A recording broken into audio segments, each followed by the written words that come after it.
Hi ladies, welcome to this month's Activate Her teaching. We are excited to have you join us as we continue to find restoration in our kingdom identity. The reality is that we may have a hope or a desire to live in kingdom identity, but we can hope all we want and work at it in our own strength. But unless we bring God into the mix and into the process of increasing our understanding of what it actually means to live in kingdom identity, Right. we will be frustrated and unsuccessful. That's And right. you can take it from me. And me too. All of us, I get it. suppose, at Yep. some point or another. When we sat down and we began talking about the theme for this year and where God was leading, in my mind's eye, I could see that He wanted to walk us down through His kingdom where there's castles and there's all these different little nooks and crannies, that He's got things for us in. And as we move along, I could see that He began to reveal different pieces to this kingdom identity that we actually have, and they're available to us, but for one reason or another, we have lost sight of them, such as like how we talked about in January, restoring one another. Sometimes we just get so busy in our own life and people fall away and we don't do what God is asking us to do, or we build up that bitterness and the resentment and we kind of push people out. But God is about restoration for people. And then there's also the place what we talked about last month, the partnership that God is asking us to join Him and become partners with Him in what He is trying to do in the earth. And we're going to talk about things like trust and how He's given us access to Him. Pieces that God has available to us. He intended for us to embrace them and wear them, for them to become part of us. But for a lot of us, they're foreign pieces. We don't even know that He has given them to us. Or we may have learned about them a while back, but kind of you leave it there, you walk away from it. Yeah, disengage, is that what you were going to say? Yeah, disregard, yeah. Disregard, that's a Yeah. good word. Yeah, disregard them. And for me, it's kind of like exercising. After I've neglected it for a long time, then I don't want it again. It's too much work to go back and to start again. And I think that sometimes it can be like that in our faith walk too. Yeah, and for me, there's been times when this part of the identity that He's had for me, like you said, was so foreign that I tried walking in it, and tried believing in it, tried walking it out, but it just felt awkward, like it didn't really fit. And I have tried to disregard it completely. And then maybe there's aspects of this kingdom identity that you are completely unaware of that God has for us. Right. A lot of it is that we're unaware that this is ours and it's meant for us to embrace and enjoy. And I bet there's some of you who have never even truly believed that God has had anything good for you in the first place. That's good. In this teaching, we're going to dig into a verse that, if you're familiar with the Bible and you've been reading it or attending church and hearing sermons for a while, it's probably a little bit familiar to you. But like we've realized as we've dug into it, there's quite a bit that we have missed until we come to the fullness of the understanding of it in its context. Right. Of putting it in its context and pulling that context into the explanation of the verse. Yep. The verse is from the book of Matthew, and I have a feeling that as we go through the year and pull out these different pieces that we're going to refer to the book of Matthew quite a bit. I think so. These verses in the Gospel of Matthew that talk about kingdom identity.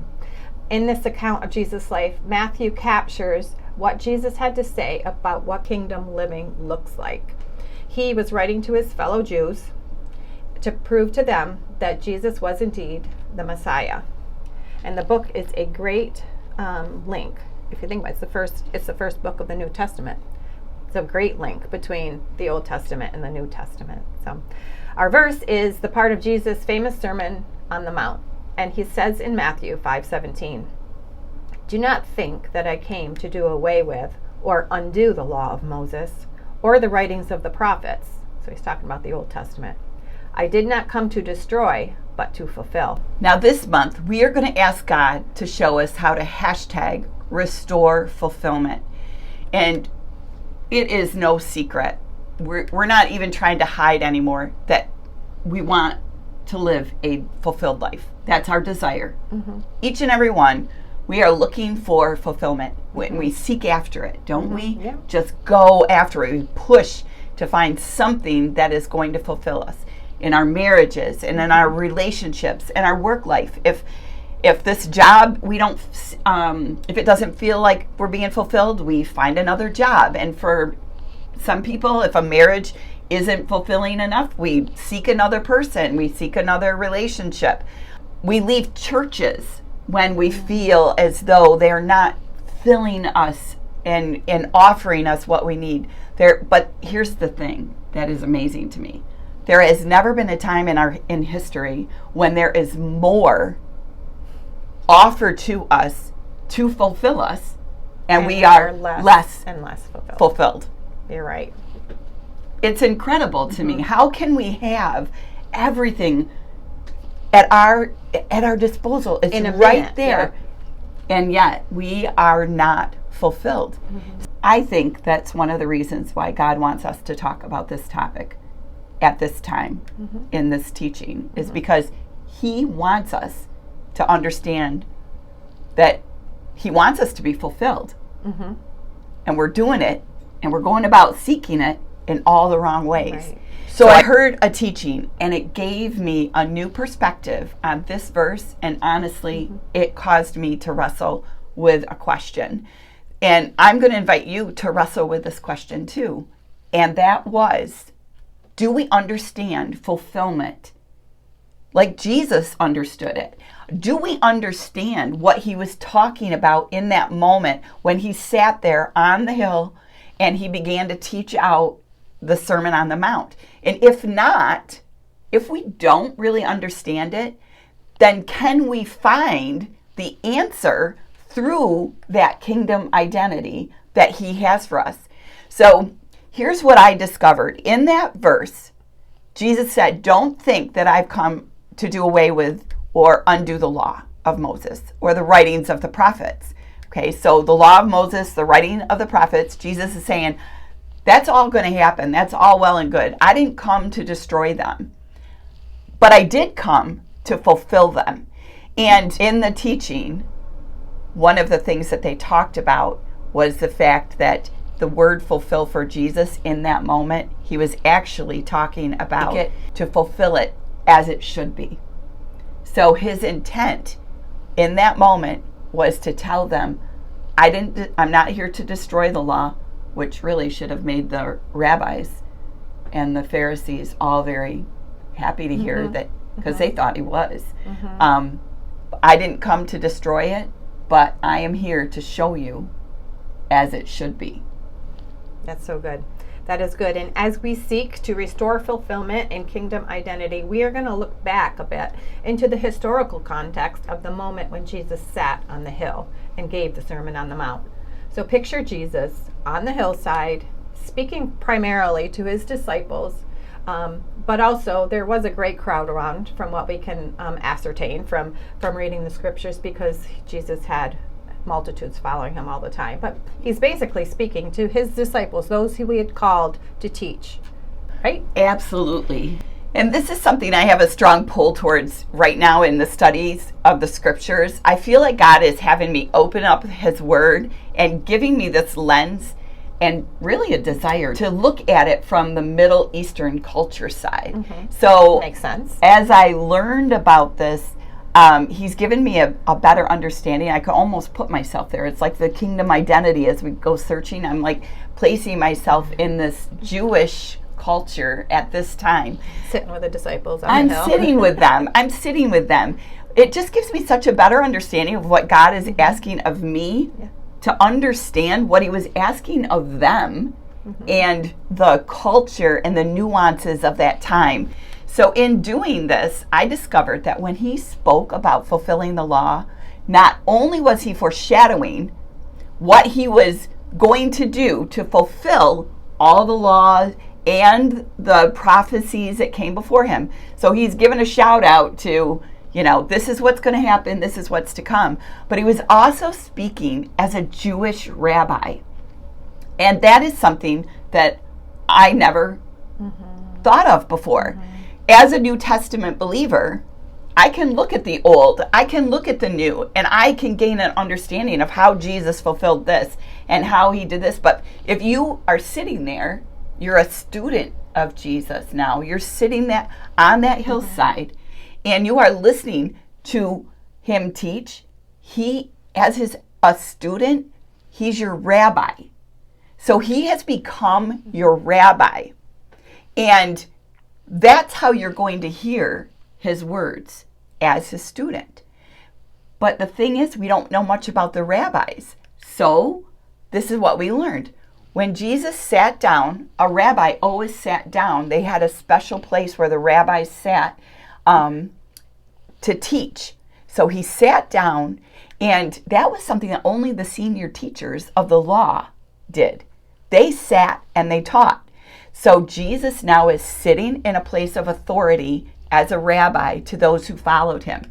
And something to note about the rabbis is this. They knew the law by heart. They knew it.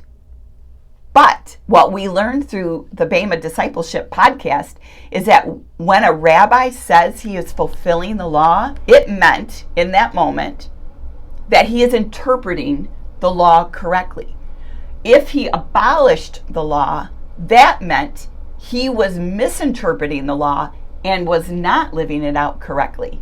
So as a rabbi, your behavior and your walk had to match the interpretation of the scripture. Yes. And Marty Solomon of the Bema podcast said it this way. Jesus is saying, I haven't come to misinterpret the law. I have come to interpret it correctly. So there are over 600 requirements of the law of Moses, which he's referring to. And he's saying, I'm going to walk them out for the next 3 years of my life and show you what God meant by them and how you can do them correctly. As I teach you and you listen to me, I will explain them and reveal the truth of them. It's like he's saying, I want you to read the Bible correctly with your mind. And I want you to read it and live it out correctly with your life. Yeah. Right? So what does it look like then? If our desire is to hashtag restore fulfillment, then we really need to know Jesus. We need to know Jesus. Yeah. We need to know Jesus and do our best to follow him and to do what he did, to respond the way he responded, and in the same way that he also did only as saw his Father do. Right? So to know him that way so that we know we follow him that closely. We need to learn how to interpret the scriptures correctly and then to live them out in such a way that the kingdom of heaven is on display here on earth. Because I thought about it, and if you don't do that, and the flip side of that, if you think about it, feels like we abolish the law. Every time we misinterpret what God is saying, and that we live it out opposite of the way he intended us to live it out. And I don't want to do that. Right. I don't want my life to look like that. I want my life to line up with the way Jesus asked us to line up and follow him. How can it even be possible for us to live a fulfilled life without allowing God to show us how to live life the way he intended it? That's right. That's right. And Jesus spoke ruthlessly about the teachers of the law because they were preaching, like I said before, the rabbis knew the law by heart. They had memorized it. But the rabbis were not fulfilling the law because they had no heart behind it. They were strictly following the law, but yet they didn't have any love towards the people. And you can read that in Matthew. Go through the chapters and read about woe to you, scribes and Pharisees. Woe to you, scribes and Pharisees. He talks a lot about that. He was woeing them. He wasn't wooing them. He was woeing them. So they had the law, but they lacked the love. Now, the kingdom identity, when we are living in that, like you talked about, if we don't do it right, then we are abolishing the law. The kingdom identity for us means that we don't just preach what we've heard the scripture say or what we read in the Bible. We're not just preaching that, but we're practicing it. It practices. A kingdom identity practices. Whether I am a high school student just trying to belong and fit in that school atmosphere, or whether I'm a young mom wanting to get it right and shape and mold my kids in the way that the Lord wants me to do, or whether we're the grandmas that we're just trying to figure out what's happening to the generations behind us, and we're trying to maintain this relationship with them and understand the pressures that they have, but we don't lose sight of the fact that we stand firm on the fulfillment of the word. We fulfill the word. We don't abolish the word. By living it. Yeah. A kingdom identity feels completely opposed to the identity that I have in the flesh, because according to what Jesus is teaching, a kingdom identity is actually self-sacrificing. In his Sermon on the Mount, Jesus began to distinguish between what has been said with what it looks like to do. We went in to talk about, you have heard it said, but I say to you. And so I looked at that and I realized that what he was, possibly he was slamming. Don't you think it might have been a slam to the rabbis? You have heard it said. So he's talking about the teachers of the law, right? You have heard it said, but now I say to you, as your rabbi, that's what he's talking about here. As your rabbi, I'm going to give you the proper context for what it looks like, what you have heard. You've heard it said, do not kill. But I say to you, anyone who is angry or harbors malice, that's the heart. That's guilty, yeah. You're guilty. What is the heart behind anger? We can feel righteous because we haven't killed anyone.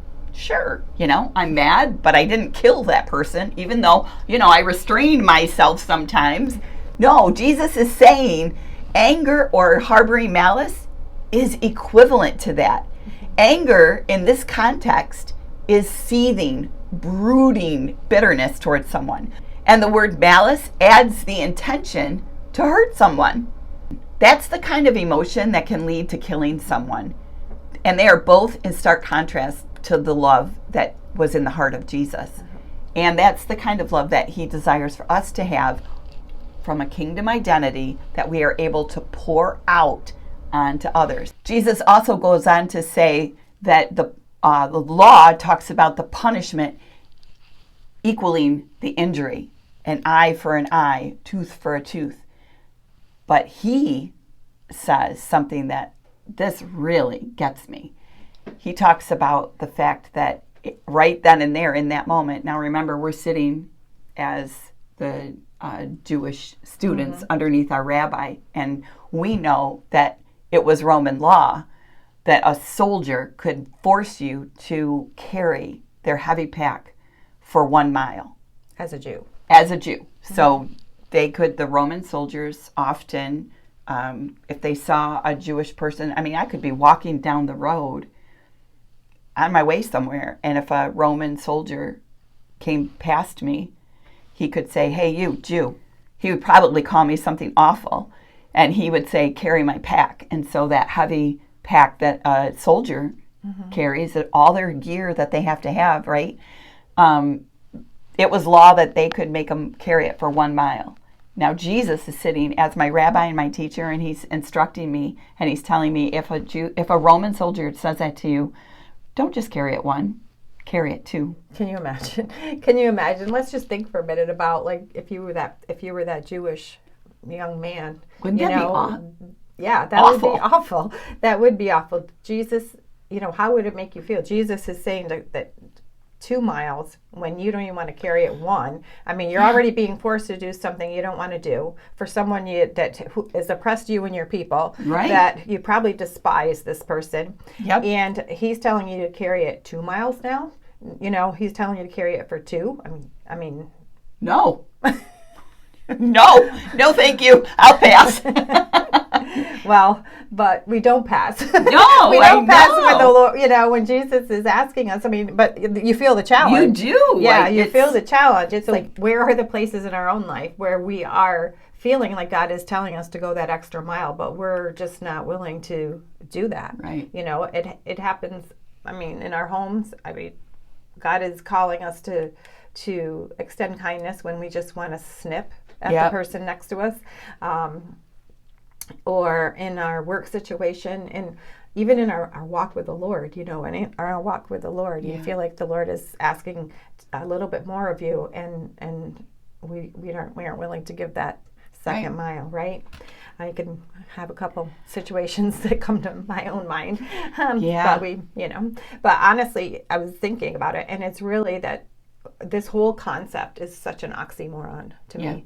Jesus is telling us that the way to experience fulfillment, to restore fulfillment in our lives, is actually by giving ourselves away, by self-sacrificing. I mean, it just seems crazy to me. And that by giving it out, the giving away of ourselves, we are actually filled. Doesn't make sense. But fulfillment is to walk God's principles out in the way that not only shows you know it, but that you understand it correctly. And because you understand it correctly, you are living it out. So the question we got to ask is this: do we know how?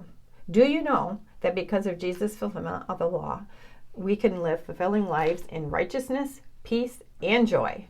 Do we honestly believe that it is truly possible to live fulfilled lives by living according to the Word of God? Oh, we have to. Right. We have to learn how to live it out loud, don't we?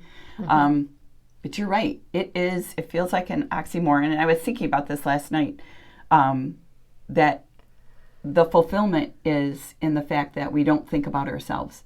We think about others. That's what Jesus really was talking about. Right. And if I stop thinking about me all the time, I can find joy in what I do for others and how I love others. And I think that that's what Rabbi Jesus was talking about in that moment.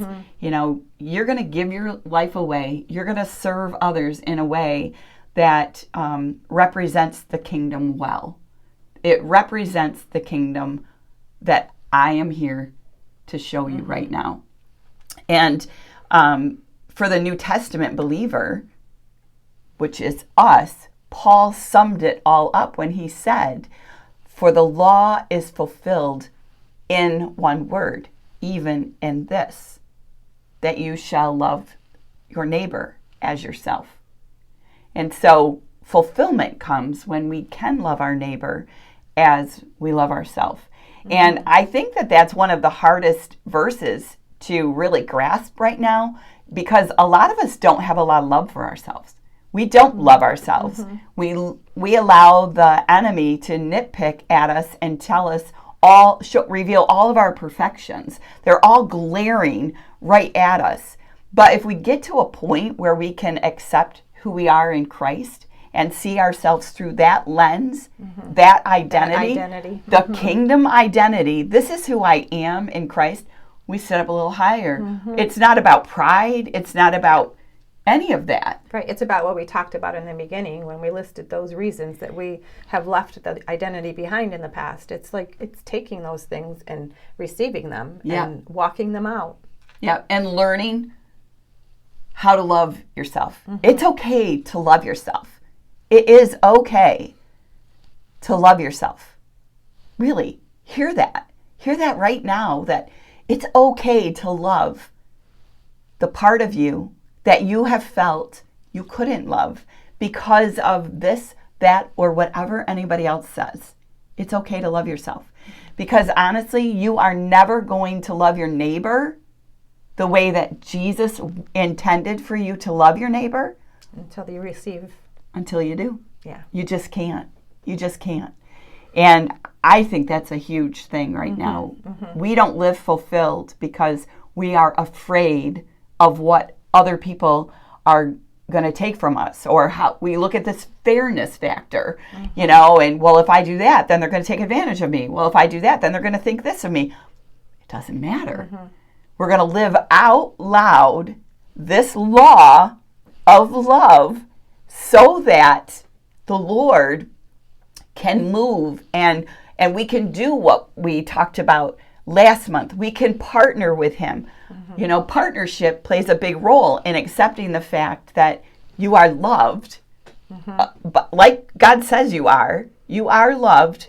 You can receive that, and you can join him in partnership. That's good. And move along with him and do those things, you know, like this path of life, you know. Yeah, living it out loud. You know, you see that Roman soldier in your life coming along, and you know that they're going to ask you to do something that you'd really rather not, but instead of like building up that nervous, anxious comeback or whatever it is, you listen to what they say, and I'd love to do that for you. And in fact, I'll take it another mile.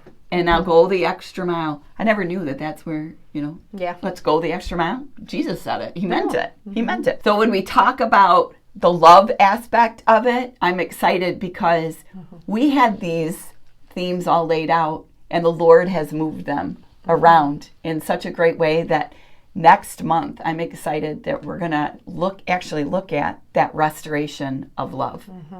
And I think he's going to have a lot to say to us about loving ourselves and loving others. I think it'll bring a lot of understanding to a term that is very broad in our culture. And misused, honestly. Yeah. So, it's going to be good. It's going to be really good. So now let's talk about our activation plan. This month, we want you to dig into the scriptures. We know that Jesus fulfilled the Old Testament prophecies and that he fulfilled the required justice for our sin. And as a rabbi, he was teaching his students. He revealed them how to live according to the scriptures. So, do you know the Old Testament prophecies? Do you know the law? Leviticus, I'm reading Leviticus right now, and it's full of that law. I mean, people talk about it being a hard book of the Bible to go through, but it really gives understanding as to why the Jewish people lived like they lived. Look at the law, understand the law, look at the Old Testament prophecies, and read the book of Matthew. We are going to dive deep into that. Look at what Jesus talked about when he did his woes, when he talked about the woe to you, the scribes and Pharisees. Look for ways that Jesus fulfilled the law of love.